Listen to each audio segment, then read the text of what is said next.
This podcast is supported by The RealReal.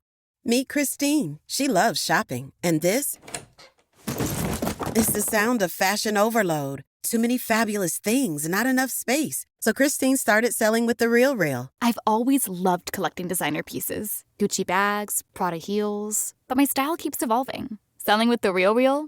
Game changer. I earn more, and they do everything. Seriously, just drop off your items or schedule a pickup. We handle the photos, descriptions, pricing, even shipping. You just sit back and watch your items sell fast to our 40 million members. And I get peace of mind knowing I earn more selling with The RealReal than anywhere else. Exactly.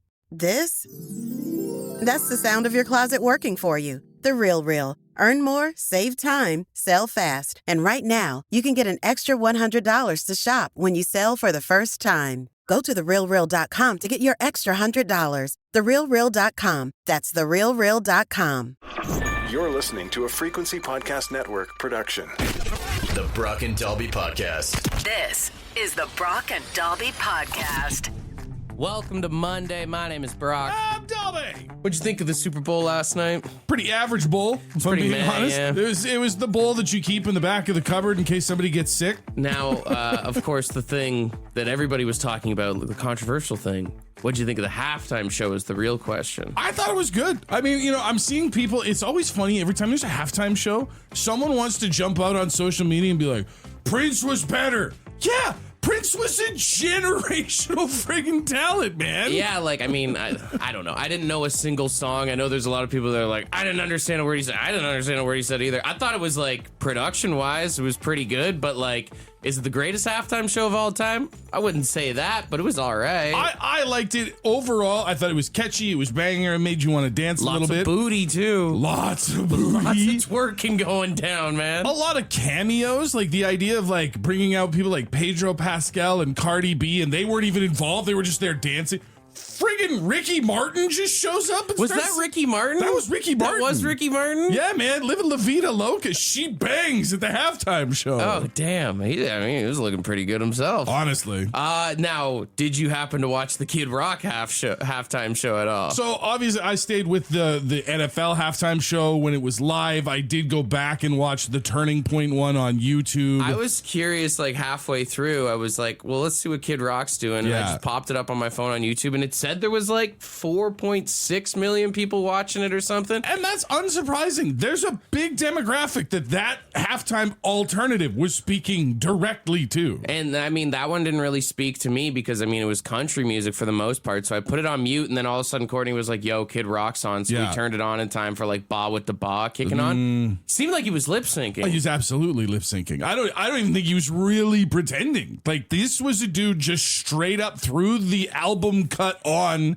and started going through the motions. And again, I'm seeing people that are saying that was the greatest halftime show of all time, which is crazy. It seemed like an award show from what I only watched a few snippets of it just here and there on my phone, but yeah, it had award show vibes, and then I couldn't tell him is this pre-recorded? Where I don't even know where it was taking place. It didn't show the crowd or anything. No idea. A lot of weird crowd shots of people's arms fist pumping. But I didn't see a lot of faces and stuff. I don't listen again. Yeah, I feel the same about that show as I do about the Bad Bunny show. Yeah. If it was for you, I hope you really enjoyed it. But I could see this happening a lot more. People doing these alternative halftime shows because, I said, he got 4.5, 4.6 million views on it or whatever, which is not nothing if you're trying to push a cause or sell a product. I can see a Joey Chestnut being I'm going to do a chicken wing eating contest at halftime, and people will watch it, man. That's just it. Anytime there's a quote unquote controversial NFL halftime show, the only people who should be threatened by all this are Pepsi, who pay a lot of money to get their name on the NFL. Oh, one. yeah. I guarantee you next year it's going to be Bonnie Blue takes on the 87 Bears or something, Now that's a Super Bowl shuffle. The Brock and Dalby Podcast. A lot of chicken wings were apparently crushed in the United States with the Super Bowl being last night. I want you to take a guess here. Okay. How many chicken wings do you think we're eating in the U.S.? Oh, because you got to figure out how many pounds we're eating and then how many wings per pound and all that. 500 million. Way too low. Sorry, not just low, way too low? Well, you got to think of the population of the States, man. Did we hit 1 billion wings in the States this year? Higher than 1 billion. Higher than 2 billion. Below 2 billion. 1.73 billion wings. Close. Nearly 1.5 billion wings were eaten in the United States last night. That's an official chicken massacre. In Canada, they say around 75 million wings were crushed. God, we got to step our game up. We're not even at 100 million? Come on. Well, our population is like the size of California or something, right? But listen to this. That 1.5 billion wings that was eaten in the United States equates to about one wing every 30 seconds since the fall of the Roman Empire.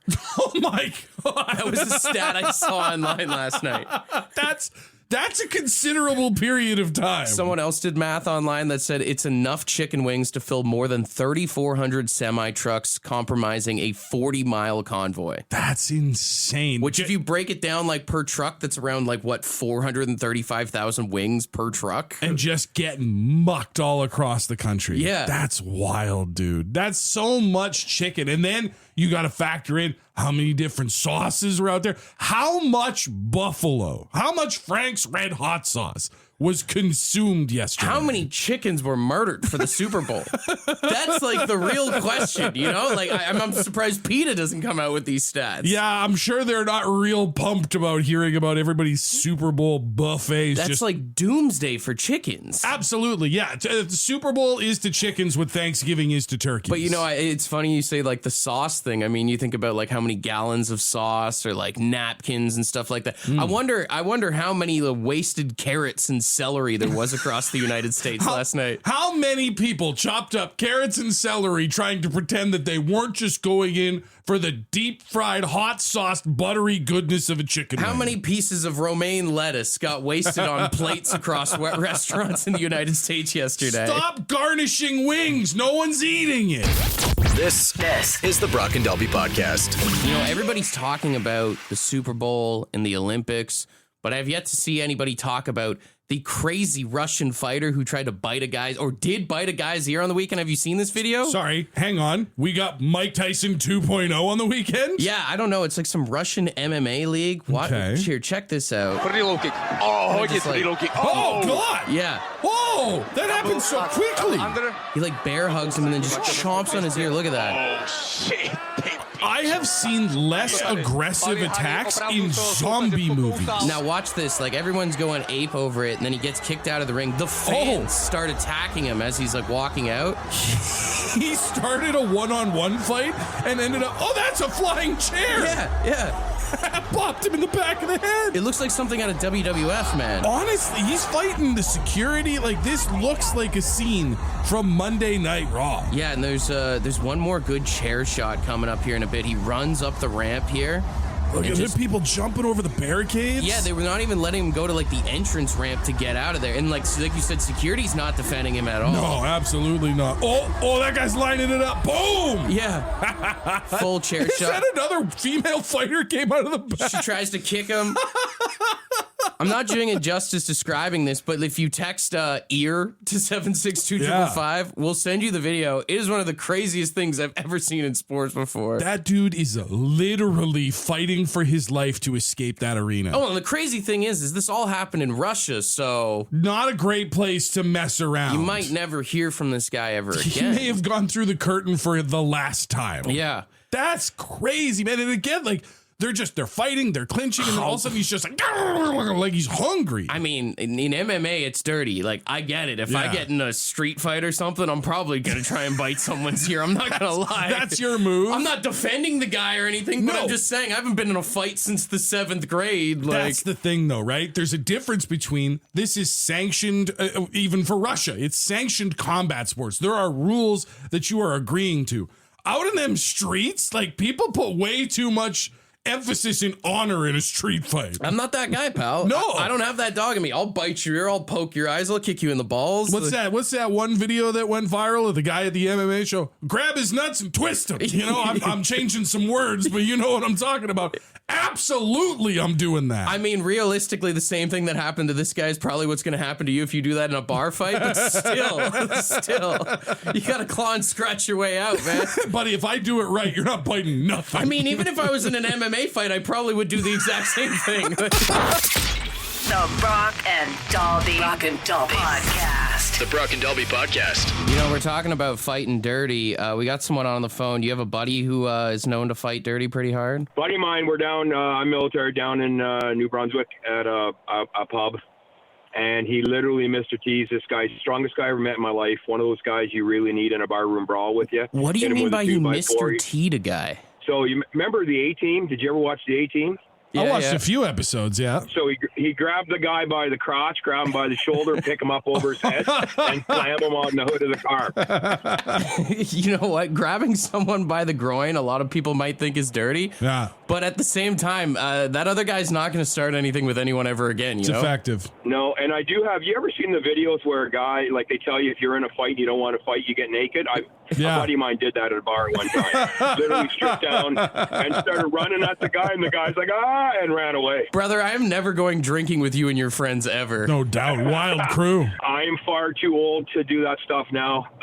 But that was back in my, 20s and early 30s. I don't do that stuff anymore. Oh, it sounds like you guys had fun. It was fun. Getting naked is hilarious. Getting naked is hilarious. You will definitely see like 9 out of 10 guys back down in that situation. Number 10, you should probably be afraid of, but the other 9, at least you've stopped the fight. If you could go to the bathroom on command in the middle of a fight, dirty move, but that would work to get him off you. 1 or 2, which one would you choose? If you could do both.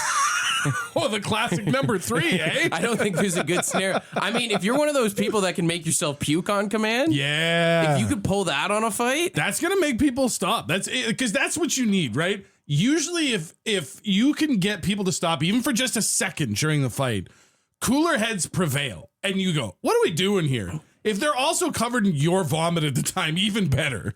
We've got friend of the show, Mike, on the phone. Mike, what's the dirtiest or craziest thing you've ever seen happen in a fight? Well, I was in BC, and these two guys, they were squaring off, and they were throwing some haymakers,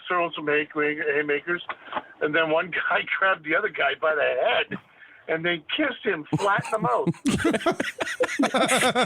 I looked at my buddy, and I go, okay, he won. Absolutely, yeah. Bar fighter 1 used confusion. It was super effective. That's asserting your dominance is what it is right there. Absolutely. Oh, 100%. Just imagine being the other guy. Because you're saying, like, they're in mid-fight. This is not, like, the preamble. They're throwing. You're getting punched. Your adrenaline's just pumping, and all of a sudden someone just lays one on your lips. You just be like, whoa, hang on here. What are we doing? It's either going to confuse you, make you mad, or, maybe make you fall in love. There's a good chance that this guy, to this day, is still thinking about that moment. Or there are a couple. The spin-off to heated rivalry is very weird. So how did you meet each other? Well... And that's how I met your father. The Brock and Dalby Podcast. The Brock and Dalby Podcast. Some very sad news if you're a Blue Jays fan, as Buck Martinez announced that he is officially retiring from broadcasting the Jays, man. It's one of those ones where I saw the post that he was announcing his retirement and my heart went, no, but then my brain went, well, yeah. I mean, legendary career. I mean, started off as a catcher for the team back in the 80s, managed the Jays, was the broadcaster for a long time. I'm interested to see who's going to replace Buck, because Dan Schulman's son, Ben, he does the radio broadcasts. Oh, okay, that's right. But if they put them together... Interesting Have dynamic. you ever listened to his son, Ben, before? Yeah. They sound the exact same. It would be such a trip. The same, you'd be hard-pressed to tell who's saying what. Yeah. Which is great if you're trying to get away with saying something bad. Sure. It'd be like a whole, like, who's on first situation, but who's on color and who's on play-by-play. That said, I am really happy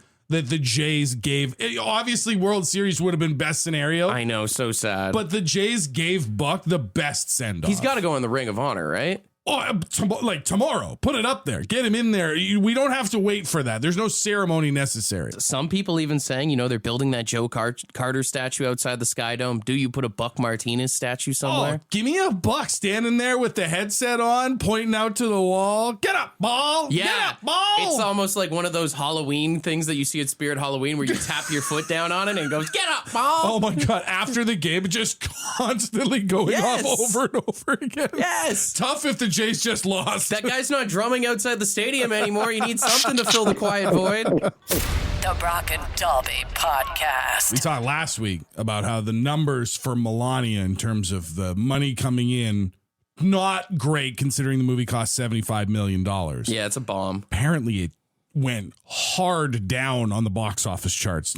Week 2 was not good. Not surprised. Not good. But there are some news coming out that some of the numbers that it did get may actually be fraudulent, as whistleblowers from the United States military are speaking to human rights groups saying that they were actually told by their commanding officers, you're going to see this movie. You're going to go out. They were forced to watch it. We're all going out. We're going to dress up. We're going to watch the movie. We're going to support the First Lady of the United States. That feels like torture. You know how they like at Guantanamo Bay, they'll play Slayer and waterboard people? That feels like it could be its own torture method, does it not? Well, and especially because like some of these stories are like, our general was in the theater wearing the red ball cap and like looking around, making sure everybody... It's one thing to be forced to watch a bad movie, but you can't even say anything about it. You can't chirp it. You can't talk trash. Kill me. That is torture. That would be brutal to have to sit through. I'm telling you, that should be the new method of what they should do. Also, they'll get viewership up for the movie at the same time. It's a double whammy, you know? They hold people's eyes like glued wide open or taped wide open and make them watch the Melania documentary. The Clockwork Orange remake for 2026. They're just watching Melania for ultra violence. Dude, I mean, we've all been there where someone shows you a movie and you're like, this feels like torture. That's a great torture method that's not too aggressive, to be honest. Honestly, it could work in multiple facets, too, because there are movies that are so bad that being forced to watch would be torture, TV shows, or you could just have your friend who really wants to show you that cool YouTube video that is 17 minutes long and insanely boring, and you just have to sit there going, oh, yeah, this is great, man. Oh, that's the absolute worst. And then they keep that's what they do. They just have them keep looking at you and wait. It gets better. Hang on, man. Hang on. And it's 2 hours of the Melania movie. No, but this next part's killer, dude. They should take some guy and just make him watch like 6 hours of Paw Patrol or something. I will give you nuclear codes I never knew before. Caillou, dude. That would be a great torture method. It was me. I did it. Whatever it was, I'm sorry. No threats, no violence, just listening to a kid complain.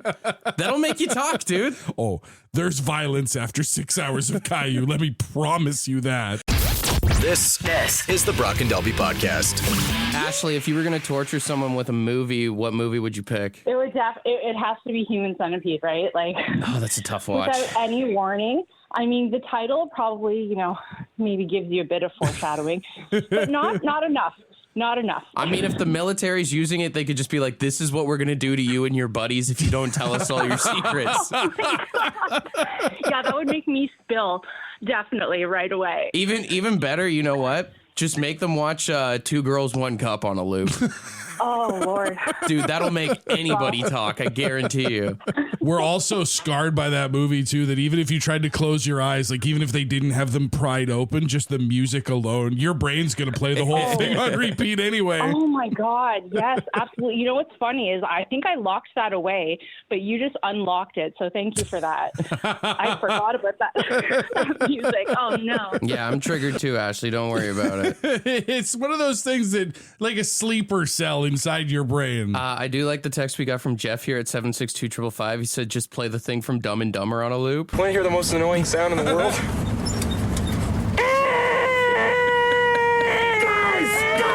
Guys! Dude, cut it. Like from the beginning to just before he starts yelling, guys, so it's just constant for an hour. I'll tell you everything. I'll give you my social. I'll tell you my bank account password. I'll tell you everything to make it stop. And I do love the text that we got from Sarah at 762-555. She said, not a movie, but more a song. You know, the CRA on hold music. Oh, no. We already get tortured about once to twice a year with this song. This is our government torture. This is a psyop, 100%.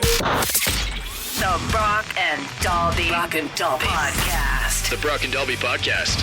What you just said is one of the most insanely idiotic things I have ever heard. At no point in your rambling, incoherent response were you even close to anything that could be considered a rational thought. Everyone in this room is now dumber for having listened to it. I award you no points, and may God have mercy on your soul. All right, we are doing wrong answers only once again because we realized there's so many Olympic sports and everybody seemed to like it last week. So we've got $100 and Lotto 649 tickets on the line, and we asked you, what is the wrong way to describe what figure skating is? So if you are not one of the people that send in a voice memo, you want to be in the jury, help decide who's going to win. Remember, we're looking for the wrongest answer to the question, what is figure skating? All right, we'll start with this one here from Ryan. Good morning, it's Ryan. Figure skating is when you're on the ice holding a handful of action figures and you skate around the rink, throwing them out to the crowd. The results are measured by distance of the throw, as well as the state of your own personal figure. The better in shape you are, the further you throw, the more points you get. It's almost like those ice crews that work for hockey teams. Yeah. Although I will say, I like the idea of going the action figure route. Would have loved it more if it was like an artistic event where you have to make the action figures fight each other, but while you're skating around. That would have been great. Okay, hot start here. We've got Jerica. So, figure skating is where therapists for couples counseling send you to go skate around your problems and figure out how to fix them.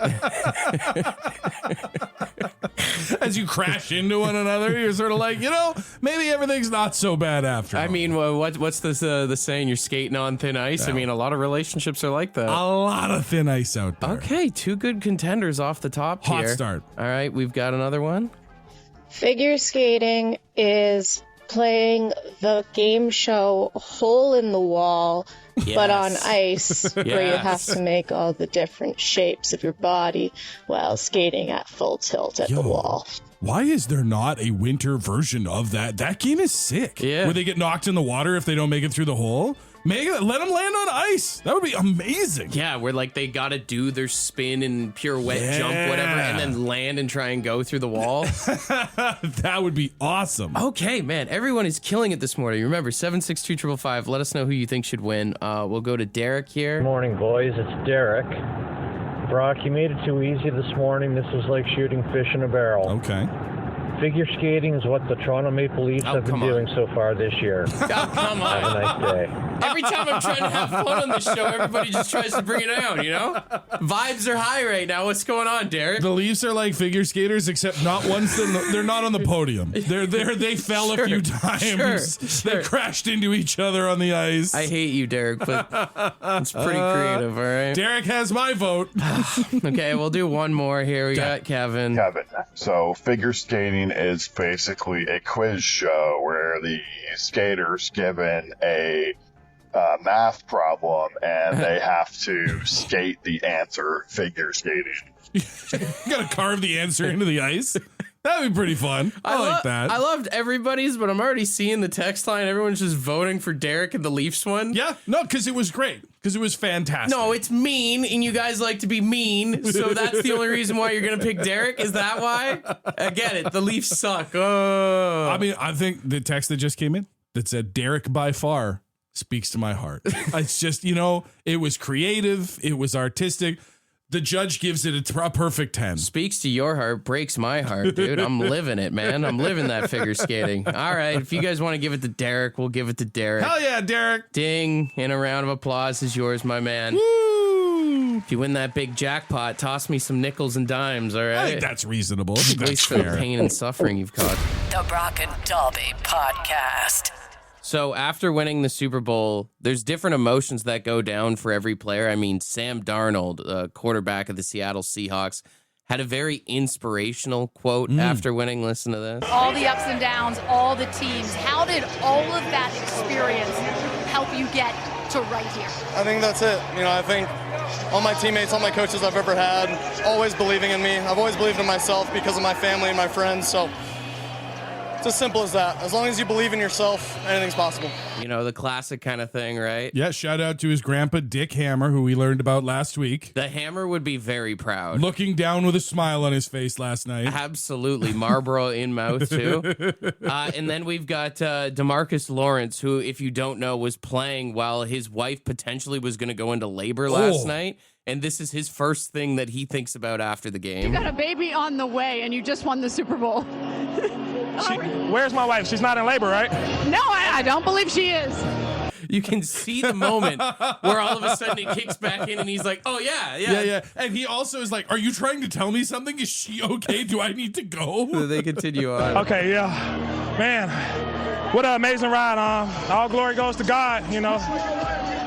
Were you ever thinking about Sasha and this baby during the game? I won't lie and say it didn't cross my mind, but, you know, I know my wife can handle it, so, you know, I just wanted to focus on the game. Congratulations, DeMarcus. Apparently, during the game, they had said that she had told the rest of the team not to say anything to him if she had left or anything like that. Well, that's just it. Like, what a question to ask. Like, were you thinking about your wife and the baby during the Super Bowl? No, I was kind of focused on trying to win the biggest game of the year. I don't think that makes him a bad person. They should name that kid Vince Lombardi or something like that. And then, so you've got those two different emotions there. And then Devin Witherspoon, it's like, so let's say you've got a guy who's been around the block a while, right? Yeah, you've got a guy who's just becoming a father. And then you've clearly got a single guy here. Go celebrate with him now. Oh, yeah, definitely. I'm going to have a drink or two or maybe three. Who knows? Hey, thank y'all so much for y'all time. 3 different post-game interviews. Same vibe, but on different levels, you know? Different people have different priorities, but if that man thinks any of us believe he's only having 3 drinks tonight, get out of That's here. like a Friday after any job, pretty much. Yeah. Of people leaving work. It's the same kind of energy, you know? Absolutely. Everybody's looking forward to different things. This is the Brock and Delby Podcast. You know those BuzzFeed quizzes that are so much fun? Yeah, that's not what this is. It's the quiz with Brock and Dalby. All right, last night during the Super Bowl in Canada, we don't really get that many cool commercials, but I did like the President's Choice commercial that had like the orchestra version of Blink-182's All the Small Things. So I was thinking, for today's theme, I'm going to play you orchestra versions of popular rock songs. Okay. And let's see if you can figure out what song it is. I remember specifically last year you did something like this, except it was mariachi When versions. I got back from Mexico, yeah. And it was the worst quiz that I've ever done. So I'm really excited to try and vindicate myself here. All right, you want to get going? Sure. Okay, we'll start off with this one.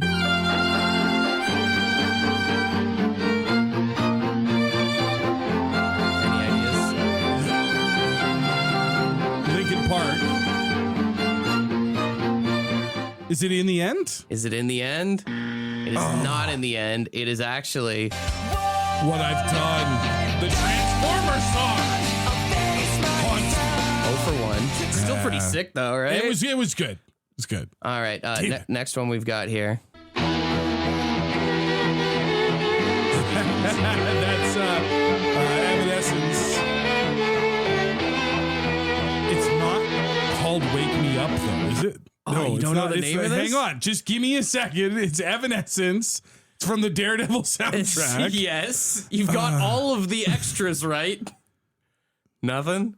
Why can't I? All I can think of is Wake Me Up, but that's not the name of the song. It's Bring Me to Life. Bring Me to Life! God! Tell me! What are we doing here? Unfortunately, we do not hand out bonus points for answering that it is from the Daredevil soundtrack. But I do applaud you for that knowledge. No one should get any bonus points for anything Daredevil movie related, but still. I thought this one was going to be easy too, but let's find out. I thought it was too, but apparently on a Monday my brain doesn't work.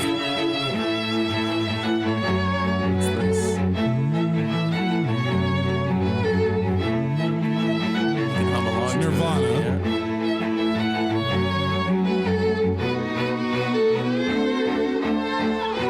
We need a title.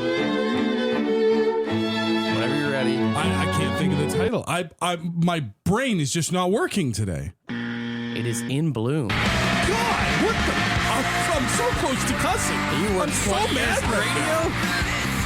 I'm so upset. I don't know what's happening. All right, well, the next one, I swear you should actually be able to get this. Don't do this. You always do this. You'll get this one, and then when I get it wrong, it's even worse. Just listen, think of video games. There's no hints, because if I get it right, I don't want people to say that it was easy. Just listen, it'll kick in here. Okay. Oh. Hang on. And NHL like 2005. Yeah, just stop giving me hints when I'm about to give the right answer. It's Franz Ferdinand. Take me out. There we go. Now people are going to think that you gave it to me. I knew that one. My next hint was going to be what started World War I. My history buffs out there. Yeah. But there you go. You got one on the board. Oh, my God. Nobody's taking you out.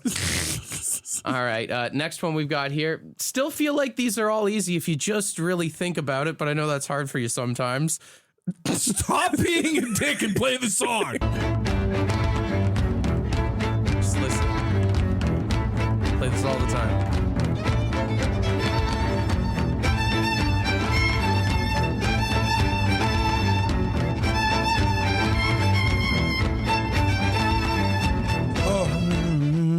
That's all you get. Guns N' Roses. Please. Is it Welcome to the Jungle? Yes. Okay. I was really worried there for a second. Okay, final one here. If I get this last one, I still go 500. You still go right? 500. Oh my God. And that's something to be proud of, okay? We can forget about everything else if you get a passing grade. Apparently, I've already forgotten everything else. Final one here, and I promise, I know I say this for all of them, but I promise this one is easy, okay?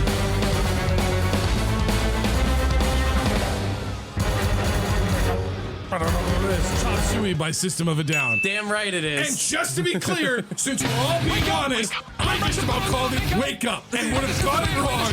I'm going to go outside and kick my own ass. That would have been the second song that you called Wake Up here this morning.